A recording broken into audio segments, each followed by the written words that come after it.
ADN TV news में आपका स्वागत। मैं शबीर खान। ये दिखाते हैं आज की इस खबर को। आज भीलवाड़ा पुलिस स्टेशन में पुलिस उप निरीक्षक पीएसआई श्री तुकाराम वाघ और श्री विलास गौड़ी की सेवा नियुक्ति के उपलक्ष्य में एक कार्यक्रम रखा गया, जिसमें भीलवाड़ा पुलिस के पुलिस निरीक्षक श्री आफड़े साहब ने दोनों पीएसआई को पुष्पगुच्छ और गिफ्ट देकर इनका स्वागत सम्मान किया। उक्त अवसर पर भीलवाड़ा पुलिस की पूरी टीम ने इन्हें पुष्पगुच्छ देकर इनका हौसला बढ़ाया।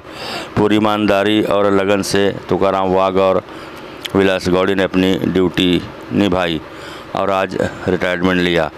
नगर सेवक वसीम अंसारी और इरफान अंसारी ने भी इनका स्वागत सम्मान किया। इस कार्यक्रम में इनकी सराहना करते हुए श्री आफड़े साहब ने क्या कहा, आइए देखते हैं ये झलक।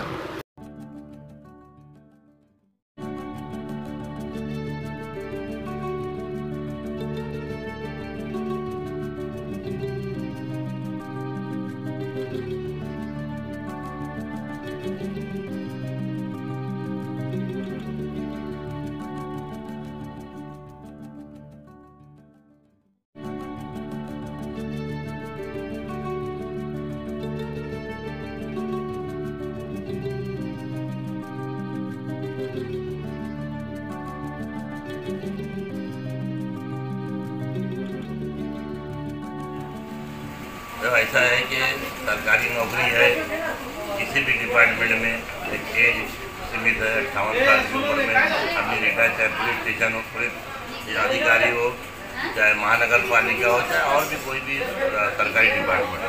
बाल बच्चों में वो अच्छे से व्यस्त रहे, क्योंकि इतने दिन तक सर्विस किए। ईद, बकरीद, दिवाली, होली, जितने भी त्यौहार है, ये कभी घर में त्यौहार नहीं मनाए।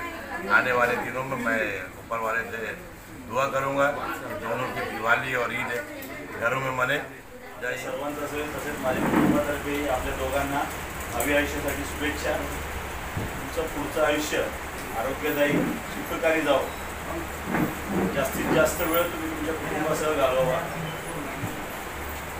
काही राहिलेल्या अशा अपेक्षा ज्या तुम्हालाही पूर्ण करता आल्या नाहीत, त्या आता या सेवेनंतर जो काही वेळ मिळेल तो तुम्ही त्याचा वापर करावा एवढंच मी सांगेन। कारण की माझी सर्व्हिस इथे आल्यानंतर म्हणजे नोकरी माझी फार कमी झाली आहे। गौडी साहेबांची तर मला वाटते एकच दिवस माझी नोकरी झाली त्यांच्याबरोबर आत्तापर्यंत। वाघ साहेबांची बरीचशी नोकरी झाली आणि वाघ साहेबांकडून बरंचसं इथे शिकायलाही मिळालं। सर्वात मोठा पोलीस खात्याचा भाग आहे जो जनसंपर्क। तसं आता नागरिकांनी सांगितलं त्याप्रमाणे आम्ही बऱ्याच ठिकाणी अनुभव घेतला। परिसरातील लोक त्याच्यातले चांगले किती वाईट किती याच्याबद्दल खोलवर माहिती देणारा व्यक्ती या पोलीस स्टेशनला होता। त्याच्यामुळे बऱ्याचशा गोष्टी आहेत त्या सोयीस्कर आणि सोप्या झाल्या। त्यामुळे वाघ साहेबांना आणि गौरी साहेबांना तुम्ही फक्त मला असं वाटतं की ड्रेसमधूनच फक्त तुम्ही सेवानिवृत्त व्हाल। तुमच्यातला पोलीस हा पुढेही जिवंत राहील आणि जेव्हा कधी पोलीस खात्याला तुमचं मार्गदर्शन किंवा मदत लागेल तेव्हा तुम्ही खंबीरपणे आमच्या पाठीशी उभे असाल।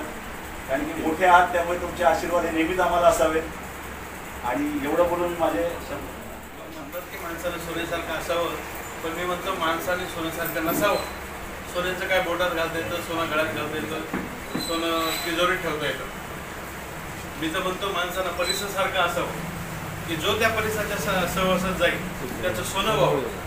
आणि अशाच परिसरासारखे दोन आमचे माणसं पीएसआय वाघ साहेब आणि पीएसआय गौडी साहेब यांच्या सेवानिवृत्ती समारंभासाठी आपण या ठिकाणी जमलो आहोत। खरं तर ज्या दिवशी माणूस पोलीस खात्यात भरती होतो त्याच दिवशी त्याला त्याच्या रिटायरची पण तारीख माहीत असते, परंतु तो अतिशय खडतर परिस्थितीतून जो खरोखर सेवानिवृत्तीपर्यंत पोहोचतो तो माणूस खरोखर भाग्यवान असतो। कारण पोलीस खात्यात चढ उतार अनेक, सगळेच वरिष्ठ चांगले भेटतात असे नाही। काही 4 लोक चांगले भेटतात, काही 4 लोक वाईट भेटतात। कुटुंबापासून माणूस दूर असतं। या सगळ्याच गोष्टीवर माणूस पडत झडत इथपर्यंत पोहोचलेला असतो। तर वाघ साहेबांबद्दल माझे जवळजवळ 2011 पासून संबंध। वाघ साहेबाबद्दल मी फार काही बोलू शकतो। जसे गवळी साहेब यांची नोकरी कल्याणमध्ये केली, निवृत्तीसाठी हजर झाले, आभार होते सगळ्यांचे. आणि पुढे चांगलं भेटलं मला इथं, आणि अधिकारी पण छान भेटले, कर्मचारी चांगले भेटले, आणि कामाला पण मिळून मिसळून करतात सगळे व्यवस्थित. अधिकाऱ्यांनी सांगितले, लेडीने कधी काय काम सांगितलं लगेच येतात सगळे, आणि तसंच सगळ्यांनी पोलीस खात्यात कर्तव्य चांगलं केलंच पाहिजे. कारण अधिकाऱ्यांना वरून दबाव असतो. अधिकारी छान आलेले आहेत आपल्याकडे असतातच. बाकी गेलेले मागं साहेब पण छान होते, आत्ताचे पण छान होते. पण चांगलं काम करा आणि मस्त म्हणजे व्यवस्थित. एवढ्याबद्दल मी सिनियर साहेबांचा, राईल सरांचा, इतर स्टॉप त्यांचा मी आभारी आहे. आज सेवानिवृत्ती सोहळा प्रत्यक्ष नशिबामध्ये येत नाही पोलीस खात्यामध्ये, आणि पोलीस खात्यामध्ये ही वर्दी मिळवण्यामध्ये नशीबवान माणसाला मिळते ती, आणि ती निष्कलंक ड्युटी सेवानिवृत्त होणं हे भाग्यवान माणसाचं काम असतं, पुण्यवान माणसाचं असतं. हे 3/11/85ला भरती झालेलो. मला तर वाटत बी नव्हतं मी पोलीस होईल म्हणून. हे लोकांची मोलमजुरी करत होतो, म्हैशी जाणत होता म्हैशी.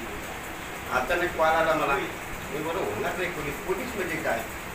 तर मग मला पोस्टमॅनने सांगितलं पोलीस होणार नाही, सांगू नको का मला. त्यांनी सांगितलं नाही, मी लोकांच्या मशीवर अचानक गेलो. मग ठाण्याला आलो, ग्राउंडमध्ये बघितलं खूप भीड होती, गर्दी. मला याच्यातले OBC का BC का ST मला काहीच माहीत नव्हतं याच्यातलं. लाईनीत उभा राहिलो मी येण्यासारखा. मला म्हणून आदिवासी आहे का, तिकडे उभा राहिलो मी. 3 दिवस मी त्या भरतीमध्ये गुंतलेलो होतो. मला घरच्यांना मी माहीत नव्हतं मी पोलीस व्हायला लागलं. माझी घरची सर्व शोधत होते मला. गवळीसाहेब अत्यंत शांत स्वभावाचे, दिलेलं काम प्रामाणिकपणे करणार. त्यांची एकही तक्रार आली नाही कधी 4 महिन्यामध्ये माझ्याकडे. तर तेही कुठली तक्रार घेऊन आले नाही, मला अमुक पाहिजे, मला तमुक पाहिजे. जे दिलेले काम आहे ते प्रामाणिकपणे काम करणे, याच्यात त्यांनी ते कर्तव्य पूर्ण केलेलं आहे. वाघ साहेबांच्या वरती बोल तेवढं कमीच आहे, पण त्यांचं धडधडीत तुम्ही काम बघितलं इलेक्शन ते कार्यालय जेव्हा त्यांना ठेवलं होतं, आणि मी 2दा 3दा व्हिजिटला तिथे गेलो होतो. 100 मीटरची लाईन आपण ठेवली होती, काठीकडून उभे होते. मला वाटायचं आतमध्ये येऊच शकत नाही. मी इथं उभा आहे, नाही तर आतमध्ये येऊच शकत नाही. कुठं मतर पण आतमध्ये सोडायला तयार नाही. त्याला मतारही बाहेर काढत होते, आत यायचं. आम्ही चक्रा मारले आतमध्ये दिला. सांगायचं तुझ काय की त्यांनी अतिशय उत्कृष्टपणे त्यांचं जे काम दिले त्यांनी केलं होतं. DCP साहेबांच्या DCPला मी सांगितलं की ही व्यक्ती जी आहे ही रजत घेत नाही अजिबात. मला आलेलं कळलं की रजत घेत नाही त्याच्यात. ही 24 तास अवेलेबल आहे पोलिसांना. मोठी गोष्ट आहे. म्हणजे बरं असंही नाही की त्या गोष्टीचा खूप मोठा फायदा आहे, असंही काही नाही. दिलेलं काम प्रामाणिकपणे करणे ही अशी खूप कमी माणसाला भेटतं. त्यामुळं आपण जे म्हणतो ना की मानाने आणि यांनी निवृत्त होणे, हे निष्कलंक निवृत्त होणे, हे पोलीस खात्यामध्ये सुद्धा बाकीची गोष्ट पाहिजे. आणि मला माझा अनुभव म्हणा किंवा मी परमेश्वराचे आभार मानतो. मी आत्तापर्यंत जिथेची नोकरी केली, मला परमेश्वर कृपेने सगळे चांगले अधिकारी, सगळे चांगले कर्तव्य भेटले. सगळे मला चांगले भेटतात. कुठलेच अधिकारी माझ्या आगेच गेले नाही, कुठला कर्मचारी माझ्या आगेच गेला माहीत नाही कशामुळे असेल काय असेल, पण मला सगळे चांगले भेटत गेले. तर हे दोघांनी मंडळी आपल्याला चांगले भेटले. देवगढ़ पुलिस के हमारे श्री वाघ साहब और गवली साहब ये 35 से 40 साल सर्विस करके आज सेवानिवृत्त होने जा रहे हैं। इन्होंने अपने कार्यकाल में बहुत अच्छा काम किया है, नाम कमाया है। और मैं ये कहना चाहूँगा कि इनको सेवानिवृत्त होने के बाद ईश्वर इनकी जो भी इच्छा आकांक्षा पूरी करे, उनको मैं बेस्ट विशेष उनके लिए देता हूँ। मैं 85 से लेके पुलिस में भर्ती हुआ। 85 में तब से मेरे को ऑफिसर अच्छे मिले, और 85 से मैं भिवंडी में नौकरी कर रहा है। लोग अच्छे मिले, लोगों का सपोर्ट अच्छा मिला, ऑफिसर अच्छे मिले। ऑफिसर के मार्गदर्शन में हम ड्यूटी किया, हमको बहुत भारी अच्छा लगा, और हम निष्कलंक नौकरी किया इतना 30-35 साल, इसलिए हमको बहुत अच्छा लगा भिवंडी में नौकरी करने के लिए। और आज ये बड़े साहब हमारे सीनियर PI भोईवाड़े के, उसने हमारा जो सत्कार समारंभ रखा उसका मैं बहुत आभारी है।